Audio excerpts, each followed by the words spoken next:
आज भी कांग्रेस का आरोप है क्रॉस वोटिंग हुआ, बीजेपी के पार्षद बिक गए। पर कांग्रेस के ही ये पार्षद मानते थे। हैं बीजेपी का मैनेजमेंट फेल हो गया, इसलिए महापौर नहीं बना पाए। ये दो बात काफी उछली मीडिया में कि लखन देवांगन के भाई को मंत्री जी ने सेटल कर लिया था। दूसरा नाम आपका आता है क्योंकि आप भी अग्रवाल, राजस्व मंत्री भी अग्रवाल, तो आप नगर निगम में भ्रष्टाचार चल रहा था, विकास नहीं चल रहा था, भ्रष्टाचार जरूर चल रहा था। आप देख अभी थोड़ा सा पार्षद हैं, आप देखते हैं बिल्कुल गुणवत्ता चली कहाँ जाती है। गुणवत्ता। आज महापौर का कमीशन फिक्स है, आप नगर निगम में जाके पूछिए तो 2.5 से 3% का कमीशन महापौर का है। जो एग्जीक्यूटिव इंजीनियर और अधिकारी है उनका कमीशन फिक्स है। महापौर का नियंत्रण और मैनेजमेंट प्रबंधन फेल है। महापौर स्वयं कमीशन ले रहा है, जिसके दामन में खुद दाग रहेगा वो दूसरे को क्या सिखाएगा। बीजेपी का महापौर अगर बन जाता है तो क्या वो कमीशन नहीं देगा।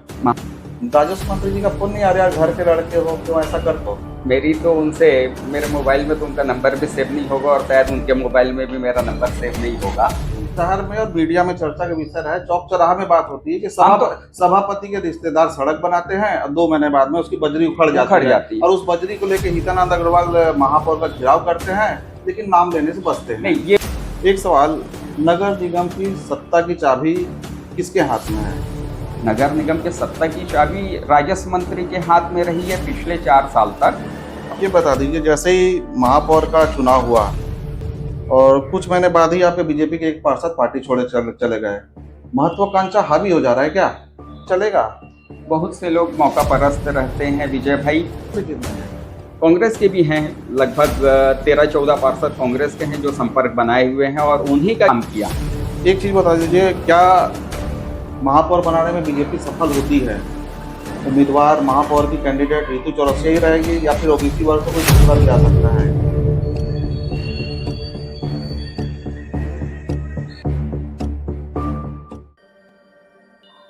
छत्तीसगढ़ में 5 साल के वनवास के बाद में बीजेपी ने एक बार फिर पूर्ण बहुमत के साथ सरकार बना ली है।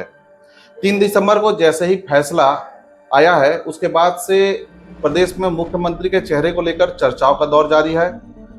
इस बड़ी जो चर्चा है उसके बाद में दूसरी एक बड़ी चर्चा ये चल रही है कि निगम में जो कि शहर सरकार कहा जाता है, अब उस शहर सरकार को बीजेपी ढहाने की तैयारी कर रही है।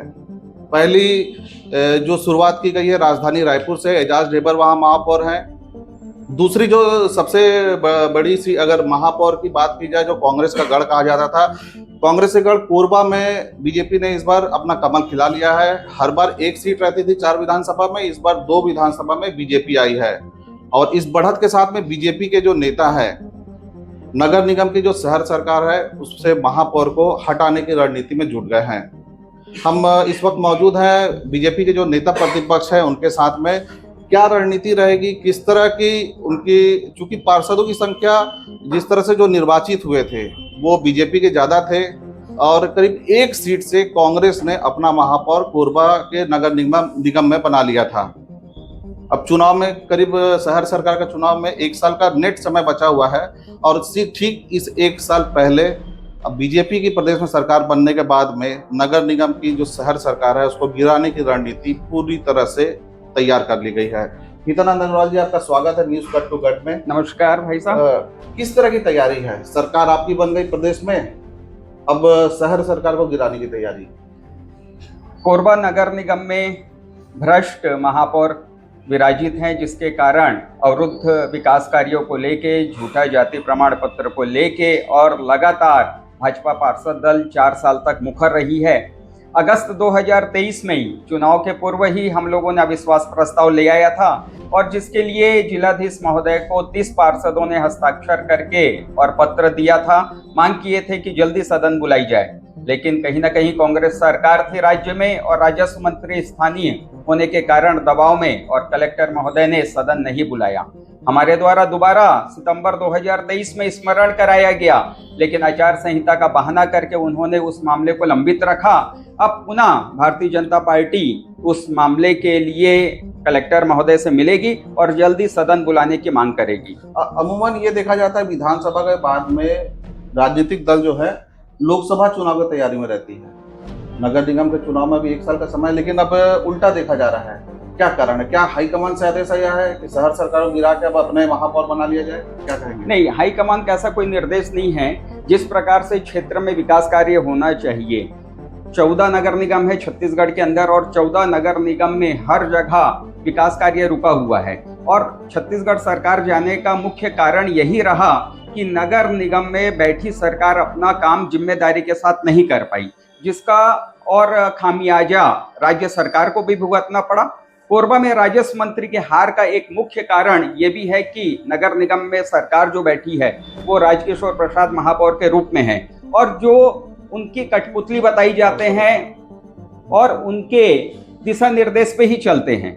67 वार्ड है कोरबा नगर निगम में और प्योरली 59 वार्ड कोरबा विधानसभा बना हुआ है, लेकिन 59 वार्डों में महापौर और राजस्व मंत्री ने जाके जगह जगह भूमि पूजन किया, झूठे वादे किए, लेकिन विकास कार्य कहीं नहीं दिखा, जिसके कारण आप रिजल्ट पे गौर करिएगा विजय भाई। महापौर का जो वार्ड है वहां से लगभग 1100-1200 वोट से कांग्रेस हारी है। सभापति का जो वार्ड है वहां से लगभग 800-900 वोट से और कांग्रेस हारी है।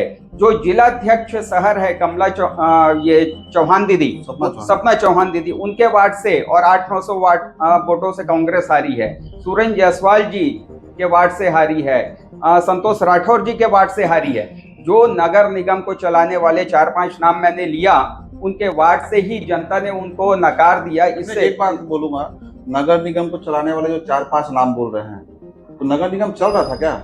नगर निगम चल रहा था, क्यों नहीं चल रहा था? बंदरबाट चल रहा था नगर निगम में, भ्रष्टाचार चल रहा था, विकास नहीं चल रहा था, भ्रष्टाचार जरूर चल रहा था। आप देखेंगे तो मल्टी लेवल पार्किंग 16 करोड़ रुपए की बना दी गई, लेकिन वो खंडहर 4 साल से बन के खड़ा हुआ है। अगर आप खुद सोचिए, वो 16 करोड़ रुपए से अगर वार्ड में विकास कार्य हो जाता, एक वार्ड में 50-50 लाख से सीसी रोड और नाली का निर्माण हो जाता, तो आज विकास आपको दिखता। लेकिन इन्होंने वहीं पे काम किया जहां पे कमीशन खोरी मिली, जहां पे भ्रष्टाचार कर सके।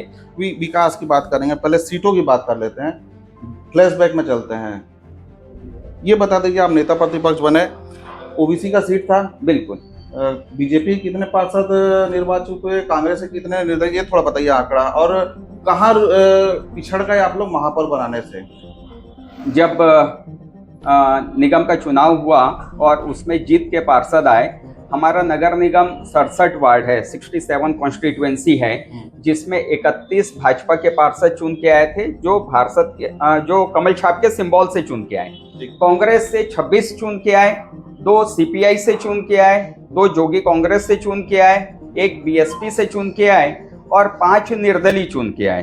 तो इस प्रकार से 67 का आंकड़ा पूरा होता है। लेकिन विजय भाई, मैं एक चीज बताना चाहूंगा कि जो निर्दलीय पार्षद चुन के आए, वो उस समय यहाँ पे छत्तीसगढ़ में भूपेश बघेल की सरकार थी। सरकार के दबाव के कारण और इन्होंने प्रशासन का दुरुपयोग किया, धन बल का दुरुपयोग किया और निर्दलीय पार्षदों को, और जो महापौर कितने पार्षदों से बने, ये बताइए, कितने सीट का गैप था महापौर के लिए? महापौर के लिए हम 1 सीट से लूज किए। 33 वोट हमको पड़ा भाजपा को और 34 वोट पड़ा कांग्रेस को और 1 वोट से राजकिशोर प्रसाद जीत के आए। उसका कारण वही था कि जिस प्रकार से उन्होंने सीपीआई को अपने समर्थन में लिया, जोगी कांग्रेस को अपने समर्थन में लिया, बीएसपी को अपने समर्थन में लिया और निर्दलीय को अपने समर्थन में। निर्दलीय थे आप, 5 निर्दलीय को मैनेज नहीं कर पाए, बहुमत तो आपके पास थी। आज भी कांग्रेस का आरोप है क्रॉस वोटिंग हुआ, बीजेपी के पार्षद बिक गए।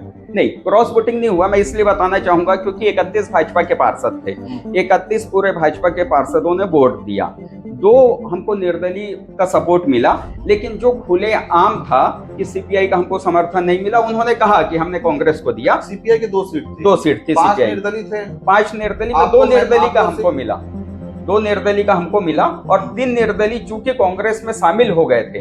वो पहले जो निर्दलीय थे वो तीनों पार्षद कांग्रेस के ही पार्षद थे। बीजेपी का मैनेजमेंट फेल हो गया, इसलिए महापौर नहीं बना पाए।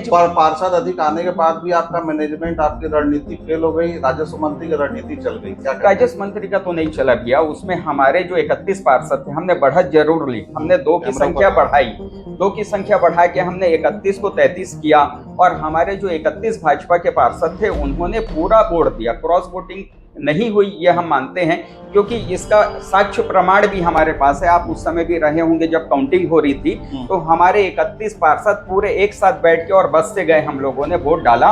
और जब वोट खुल रहा था तो वो 31 के 31 वोट, एक्चुअल में वो जिस प्रकार से पेटियों को मिलाना चाहिए था नहीं मिलाया गया होगा, और 31 वोट एक साथ निकले। तो इससे ये प्रामाणिकता थी कि हमारे 31 भाजपा के पार्षदों ने वोट दिया, 2 निर्दलियों ने हमको वोट दिया, लेकिन सरकार के दबाव और शासन प्रशासन के दबाव के कारण हमें 3 निर्दलियों के और अन्य दलों के वोट नहीं मिल पाए।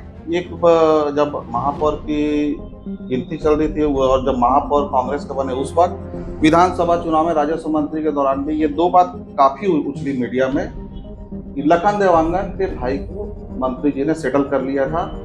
दूसरा नाम आपका आता, क्योंकि आप भी अग्रवाल, राजस्व मंत्री भी अग्रवाल, तो आप 2 लोगों ने कांग्रेस का अंदर समर्थन कर दिया था। इस पर क्या कहेंगे? नहीं, मैं तो इस बात से, मेरे लिए तो देखिए, हमारे मूल में, हमारे खून में भारतीय जनता पार्टी है। यानी मेरे समय से 2 पीढ़ी पीछे से हम लोग संघ से हैं, भारतीय जनता पार्टी के हैं, और हम लोग सपने में भी नहीं सोच सकते। जिस भारतीय जनता पार्टी ने मुझे 2-2 बार पार्षद की टिकट दी, जिस भारतीय जनता पार्टी ने मुझे संगठन में सम्मान दिया, ऐसे भारतीय जनता पार्टी के लिए हम तो सपने में भी नहीं सोच सकते। रही बात नरेंद्र भाई की, तो नरेंद्र भाई भी पार्टी के प्रति और निष्ठावान है। नरेंद्र देवांगन जी ने भी पार्टी को पूरा खुल के समर्थन किया, तो किसी भी प्रकार से हमें ये प्रतीत नहीं होता कि नरेंद्र भाई ने भी कहीं कुछ आहत पहुंचाई होगी। पार्टी के रीति नीति पे चलने वाले हमारे भारतीय जनता पार्टी के सभी पार्षद रहे हैं। फिर बार बार ये चर्चा की बात क्यों आ जाती है कि नेता प्रतिपक्ष तो हितानंद अग्रवाल हैं, लेकिन वो जयसिंह अग्रवाल के इशारे पर महापौर को घेरते हैं और महापौर को वो घेरने से पीछे हट जाते हैं। ये बात क्यों आती है हर बार? जयसिंह के इशारे पे महापौर को कैसे घेरेंगे भाई? महापौर तो जयसिंह की कठपुतली मानी जाती है, आप भी जान रहे हैं, उनके रबड़ स्टाम्प हैं, आप भी माने जा रहे हैं। अगर हम महापौर को आहत करते हैं, हम महापौर का घेराव करते हैं, तो सीधा इसका मतलब है कि हम राजस्व मंत्री का घेराव कर रहे हैं। महापौर को पिछले 4 वर्षों में हमने सोने नहीं दिया है। विपक्ष की भूमिका भारतीय जनता पार्टी, भाजपा पार्षद दल ने बखूबी निभाई है, और चाहे उसको बेशरम की माला पहनाना हो, चाहे लॉलीपॉप की माला पहनाना हो, चाहे रोड का निर्माण कर रहे हैं तो गुणवत्ता खराब होने के बाद हमने और बजरी को ले जाके उनके ऑफिस में छोड़ के आया, जिसके खिलाफ हमारे ऊपर FIR भी हुई। महासाकेत भवन का हमने घेराव किया, महापौर के ऑफिस में तालाबंदी की। महापौर के ऑफिस की बात छोड़िए, महापौर के घर का हम लोगों ने घेराव किया। उनके वार्ड में जाके अटल आवास के जीर्णोद्धार के लिए हमने लगातार संघर्ष किया। फायदा कितना हुआ, जनता को कितना फायदा हुआ आपके इतने विरोध प्रदर्शन से, बता दीजिए। विरोध प्रदर्शन से फायदा ये हुआ भैया कि जो सड़क में गुणवत्ता पहले 75% छेड़ थी, वो गुणवत्ता 25% बढ़ी। पूरा तो हम सफल नहीं हो पाए, लेकिन महापौर को एक चीज बता दीजिए, थोड़ा सा पार्षद हैं, आप देखते हैं। बिल्कुल। गुणवत्ता चली कहाँ जाती है? गुणवत्ता चली जाती है कमीशन खोरी में। जैसे जहां डामर को मिलाना है 10 ड्रम, वहां पे मिला रहे हैं 2 ड्रम। जहां पे थिकनेस होनी चाहिए, इंजीनियर क्या करता है, नगर निगम का, और कमिश्नर क्या करता है? ये महापौर के इशारे पे है। आज महापौर का कमीशन फिक्स है, आप नगर निगम में जाके पूछिए तो 2.5 से 3% का कमीशन महापौर का है। जो एग्जीक्यूटिव इंजीनियर और अधिकारी है उनका कमीशन फिक्स है।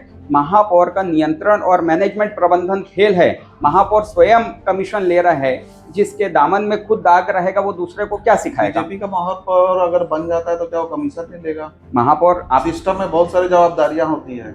सिस्टम, लेकिन कमीशन खोरी आप इसके पहले भी देख चुके हैं। चाहे बनवारीलाल अग्रवाल जी चेयरमैन थे उस समय से मैं आपको बताऊं, बनवारीलाल अग्रवाल जी का आप प्रूफ कर दीजिए कि 1 रुपए का कमीशन लिए हो, मैं राजनीति छोड़ दूंगा। उसके पश्चात और श्याम कंवर दीदी बनी, उन्होंने कमीशन लिया हो, आप प्रूफ कर दीजिए। उसके पश्चात आप विकास कार्य देख लीजिए, जोगेश लांबा जी का देख लीजिए, लखन देवांगन जी का देख लीजिए। लखन देवांगन जी जब महापौर थे तो उन्होंने गली गली पे कंक्रीट की सड़कें बनाई, और उस समय की जो सड़क बनी हुई थी वो आज तक चल रही है। ये इस बात का प्रमाण है कि उस समय की गुणवत्ता और आज की गुणवत्ता में कितना अंतर है। तो भारतीय जनता पार्टी के चाहे पार्षद हो चाहे महापौर है, वो अपनी और जिम्मेदारी का बखूबी निर्वहन करते हैं। कमीशन, भ्रष्टाचार से दूर और समग्र विकास की बात करते हैं। एक सवाल है, जयसिंह अग्रवाल जी से आपके संबंध कैसे हैं? जयसिंह अग्रवाल जी से जैसे आपके संबंध है वैसे मेरे संबंध है। आम लोगों के जो संबंध है वही मेरे संबंध है। बाकी मैं समझता हूँ उनके घर भी मेरा आज तक जाना नहीं हुआ होगा। और चूंकि मैं उम्मीद भी नहीं करता किसी भ्रष्ट नेता से कि हम कुछ काम लेके जाएं। हमने कई बार उनके पास राजस्व मंत्री के नाते पत्राचार किए, लेकिन किसी भी पत्र को उन्होंने महत्व नहीं दिया और क्षेत्र के विकास के लिए बात नहीं की। तो हमने उनके पास जाना ही बंद कर दिया। एक मामले में नगर निगम में आपने विरोध प्रदर्शन किया, आप बता रहे थे बजरी डाल दी थी महापौर के टेबल के, वो भी ऑफिस के टेबल पे, FIR हो गया। राजस्व मंत्री जी का फोन नहीं आ रहा, यार घर के लड़के हो क्यों ऐसा करते हो, हमारे महापौर का बेइज्जती कर देते हो, ऐसा कभी फोन नहीं आया, कभी बोले नहीं आपको? मेरी तो उनसे, मेरे मोबाइल में तो उनका नंबर भी सेव नहीं होगा और शायद उनके मोबाइल में भी मेरा नंबर सेव नहीं होगा।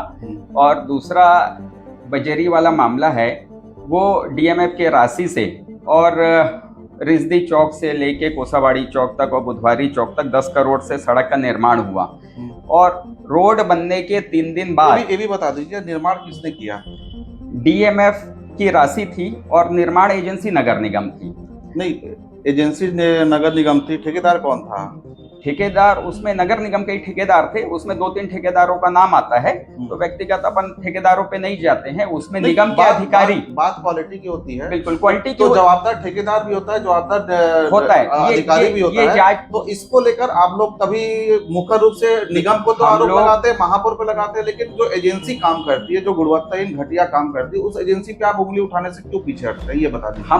हमारा दायित्व है कि महापौर, ये काम महापौर करवा रहा है, ये काम निगम के अधिकारी करवा रहे हैं, आप ऑर्डर उसको दिए हैं। जब रोड बन रही है तो गुणवत्ता की जांच करने का काम अधिकारियों का है, गुणवत्ता की जांच करने का अधिकार महापौर का है, लेकिन आप केवल कमीशन लेके, और हम तो मांग किए थे, उस समय कमिश्नर थे प्रभाकर पांडे जी, उनसे हमने मांग किया था कि जो भी ठेकेदार इसका निर्माण किया है उसको तत्काल ब्लैकलिस्ट किया जाए और पुनः नई सड़क का निर्माण कराया जाए। उन्होंने हमें आश्वस्त भी किया कि ठेकेदार को ब्लैकलिस्ट किया जाएगा और ये रोड पूरी बनाई जाएगी, क्योंकि कुछ भी निर्माण नगर निगम में होता है तो 3 वर्ष का और मेंटेनेंस की जिम्मेदारी ठेकेदार की होती है। अब नहीं इतना जी, लेकिन एक बात अभी भी देखा जाए ना कि आप नाम लेने से बच रहे हैं। नहीं, नाम शहर में और मीडिया में चर्चा का विषय है, चौक चौराहा में बात होती है कि सभापति के रिश्तेदार सड़क बनाते हैं और 2 महीने बाद में उसकी बजरी उखड़ जाती है और उस बजरी को लेकर हितानंद अग्रवाल महापौर का घेराव करते हैं, लेकिन नाम लेने से बचते हैं। नहीं, ये बताइए कि अगर हम ठेकेदार को सेव करते तो हम ये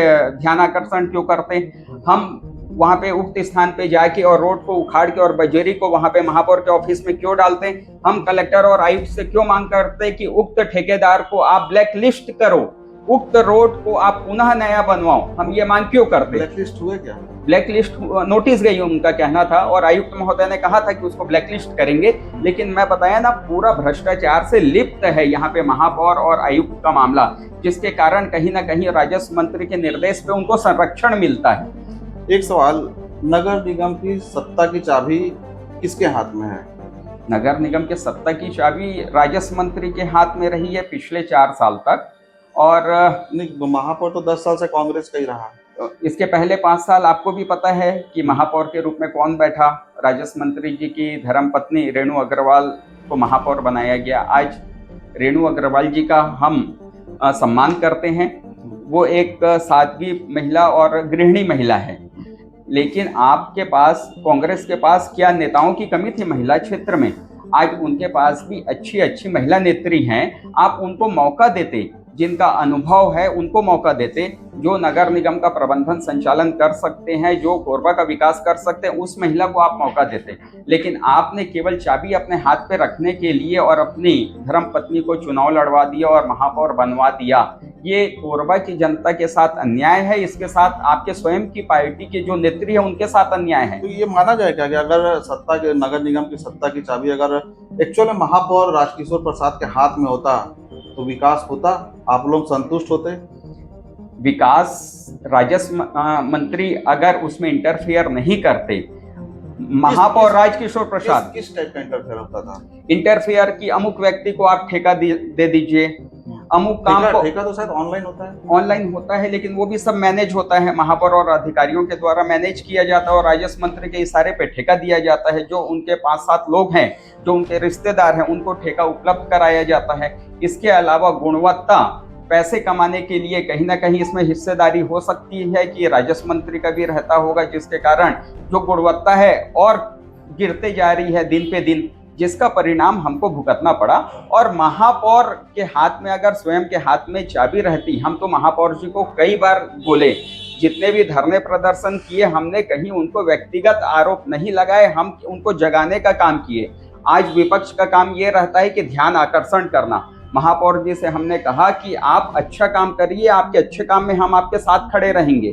कोरबा की जनता का काम होना चाहिए, कोरबा के विकास का काम होना चाहिए। हमें मतलब नहीं कि महापौर किस पार्टी से हैं। महापौर निर्वाचित होने के बाद उन्हें समदृष्टि से 67 वार्ड में विकास काम करना चाहिए था, लेकिन उन्होंने भेदभाव किया राजस्व मंत्री के कहने पे। ये बता दीजिए, जैसे ही महापौर का चुनाव हुआ और कुछ महीने बाद ही यहाँ पे बीजेपी के एक पार्षद पार्टी छोड़े चले गए, महत्वाकांक्षा हावी हो जा रहा है क्या?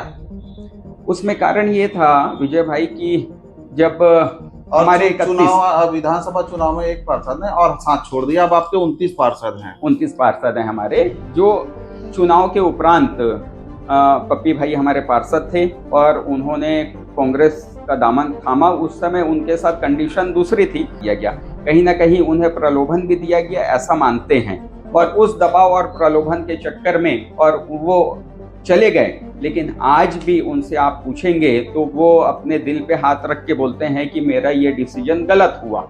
और चुनाव के समय अभी 4 साल बाद अगर कोई विधानसभा चुनाव में पार्षद जाते हैं तो आप खुद कल्पना करिए, राजस्व मंत्री के द्वारा लगभग हमारे 10-15 पार्षदों को घेर के और अपने में शामिल करने की कोशिश की गई, लेकिन एक पार्षद हमारा कमजोर निकला जो कि प्रलोभन के झांसे में फंस गया और वो भाजपा छोड़ के कांग्रेस में गया। आज भी वो पछता रहा है। अब चूंकि प्रदेश में सरकार बदल गई है और सुनने में आ रहा जो गए थे वो आने को तैयार हैं। बिल्कुल। तो ऐसे लोगों के लिए क्या पैमाना रखा जाएगा? और अब चूंकि आप महापौर को उनके चेयर से उतारने की तैयारी में है, तो अब कितने पार्षद अब आप तोड़ने की तैयारी में है? बहुमत के लिए क्या रहेगा, क्या रणनीति, थोड़ा बता दीजिए। बीजेपी तोड़ फोड़ की राजनीति हमेशा कांग्रेस करती है। भारतीय जनता पार्टी कभी भी तोड़ने की राजनीति नहीं करती है। आप देख चुके हैं कि जब स्वर्गीय अटल बिहारी वाजपेयी जी को एक वोट से और इस्तीफा देना पड़ा तो उन्होंने कहा कि एक वोट से सरकार जाती है तो जाए, लेकिन हम और अपने सिद्धांतों के साथ समझौता नहीं करेंगे। वही स्थिति भारतीय जनता पार्टी की सभी जगह है, कोरबा नगर निगम में भी। और जो 2 पार्षद गए हैं उसके लिए वो आना चाहते हैं, ये स्वाभाविक आपका कहना सही है, क्योंकि वो लगातार वरिष्ठ नेताओं से और हमसे संपर्क बनाए हुए हैं। लेकिन इसके बारे में निर्णय करने का अधिकार भारतीय जनता पार्टी की और जिला बॉडी, प्रदेश बॉडी को है। इस पे हम कुछ नहीं बोल सकते।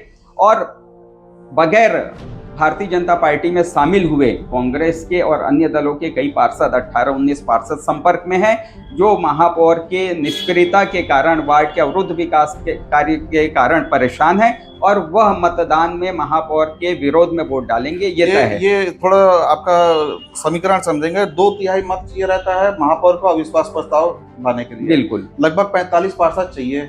मौजूदा वक्त में बीजेपी के पास में 29 पार्षद हैं। बिल्कुल। बाकी गैप फिल कैसे करिएगा? 16 पार्षद हमको चाहिए। 16 पार्षद में मैं बताया कि लगभग 17-18 पार्षद हमारे से लगातार संपर्क में हैं। कौन कौन से पार्टी के हैं, कौन, थोड़ा बता दीजिए। खुल के बताइए। नहीं, खुल के बताने वाली बात नहीं है। अब जो 29 के अलावा हैं पार्षद, उसी में से 17-18 पार्षद कांग्रेस से कितने हैं? कांग्रेस के भी हैं, लगभग 13-14 पार्षद कांग्रेस के हैं जो संपर्क बनाए हुए हैं। और उन्हीं का कहना है कि भैया थोड़ा सा इसको तेज करवाइए, क्योंकि साल भर का समय बचा है, साल भर में कुछ तो विकास कार्य हमारे वार्डों में हो जाए। आपको कहीं ना कहीं ऐसा महसूस नहीं होता है, राजनीति करते हैं तो सत्ता परिवर्तन का भी असर है? क्योंकि प्रदेश में भाजपा की सरकार आ गई है, ये देखा जाता है भाजपा बहुत संयमित होकर काम करती है। कांग्रेस ने जो हड़बड़ाहट की उससे उनका सुपड़ा साफ हो गया, ये दिख रहा है 5 साल में। और पेशेंस के साथ में काम भाजपा करती है, इस कारण 15 साल उसने राज भी किया, प्रदेश में किया। और अब चूंकि शहर सरकार की बात आ रही है तो लोगों को अपनी गलती का अनुमान हो रहा है। अब लोग कांग्रेस छोड़ के भी आने की तैयारी कर रहे हैं, जैसा आप बता रहे हैं। तो क्या कायदे कानून रखे जाएंगे? और जो भाजपा छोड़ के कांग्रेस गया और जो कांग्रेस छोड़ के फिर अब भाजपा घर वापसी करना चाहते हैं, तो क्या जिधर दम उधर दम हम चलेगा? बहुत से लोग मौका परस्त रहते हैं विजय भाई, और पार्टी में प्रवेश किनको देना है नहीं देना है ये नीतिगत मामला है, जिस पे जिला संगठन और प्रदेश संगठन ही तय करेगा।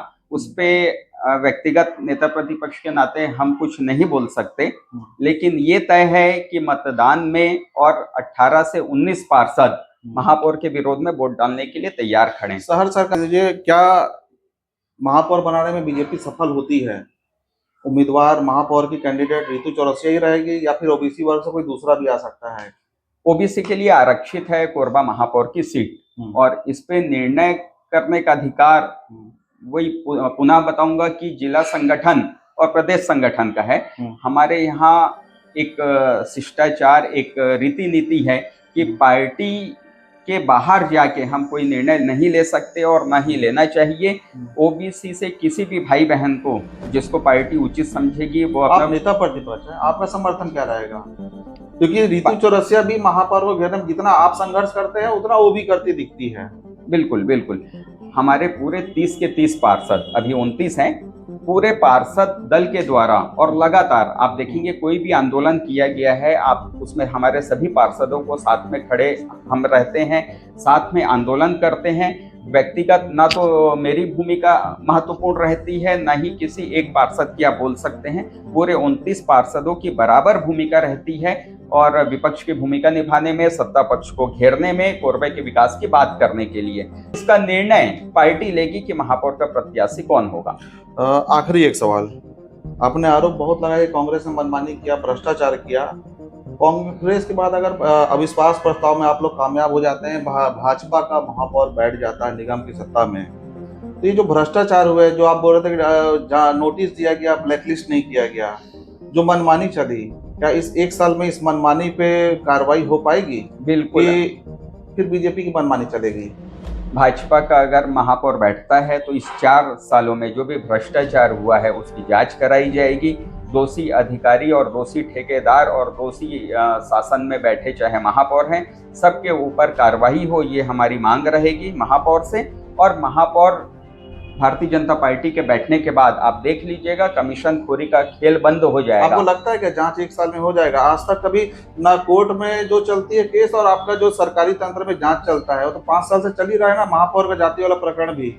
जांच के लिए किसी भी चीज में इच्छा शक्ति होनी चाहिए। आज महापौर के जो जाति प्रमाण पत्र का मामला है, चूंकि वो सरकार के दबाव में जो जांच समिति है कलेक्ट्रेट में, वो महापौर के जो जाति प्रमाण पत्र की जांच करनी चाहिए था, जो उसके पीछे और दस्तावेज लाना था, उसके लिए कई बार उन्होंने महापौर को लेटर दिया। इवन महापौर के घर के बाहर उन्होंने चस्पा भी किया नोटिस को, लेकिन उसके पश्चात भी किसी प्रकार का महापौर ने जवाब नहीं दिया। लेकिन कांग्रेस के सरकार होने के कारण दबाव पूर्वक उस मामले को लंबित रखा गया। लेकिन भारतीय जनता पार्टी का अगर महापौर बनेगा तो उसकी इच्छा शक्ति इतनी रहेगी कि इच्छा शक्ति अगर आप में है तो आप 2, 4, 5 महीने में ही परिणाम को सामने लाएंगे। आप लोगों का जो एक आरोप था कि फर्जी जाति प्रमाण पत्र है ओबीसी का, और ये अगर फर्जी साबित हो जाता है जांच में, अगला रुख क्या होगा बीजेपी का? फर्जी अगर साबित हो जाता है तो तत्काल उन्हें अपने कुर्सी से इस्तीफा देना पड़ेगा, तत्काल वो महापौर पद से हट जाएंगे। उसके पश्चात जो भी न्यायिक प्रक्रिया होगी उस हिसाब से और किया जाएगा आगे का प्रकरण। एफआईआर आपके खिलाफ भी हुआ, तो एफआईआर की ओर बढ़ेंगे क्या? एफआईआर की तरफ भी बढ़ेंगे, क्योंकि उन्होंने और 420 का मामला किया है और पिछड़े वर्ग के हमारे भाइयों के अधिकारों को उन्होंने हनन किया है। तो एक खुला, ये तो जनता जान रही है कि 420 का मामला है, तो उसमें एफआईआर की भी मांग करेंगे। ये थे हितानंद अग्रवाल जी, नगर निगम के नेता प्रतिपक्ष हैं और काफी मुकर होकर बातचीत करते हैं। लगातार इन पर कई जितना विरोध इन्होंने महापौर को घेरने के लिए नगर निगम क्षेत्र में किया, उसकी चर्चाएं भी खूब रहती है और चर्चाएं इस बात की भी रहती है कि इनके राजस्व मंत्री से भी अच्छे संबंध है। खैर, अब चूंकि बीजेपी की प्रदेश में सरकार बन गई है और सरकार बनने के बाद में झंडा फिर से एक बार नेता प्रतिपक्ष ने उठाया है कि महापौर को इस कुर्सी से उतारना है और बीजेपी के महापौर को फिर से नगर निगम की सत्ता पर बैठाना है। अब आने वाला वक्त ही बताएगा कि बीजेपी अपनी इस रणनीति में किस हद तक कामयाब होगी और जो निगम की सत्ता में पिछले 9 सालों से जो कांग्रेस के महापौर बैठे हुए थे लगातार, इस नगर निगम और शहर की सत्ता पर बीजेपी अपना कमल खिला पाती है कि नहीं, ये तो अब आने वाला वक्त ही बताएगा। न्यूज़ कट टू कट के लिए कोरबा से विजय कुमार।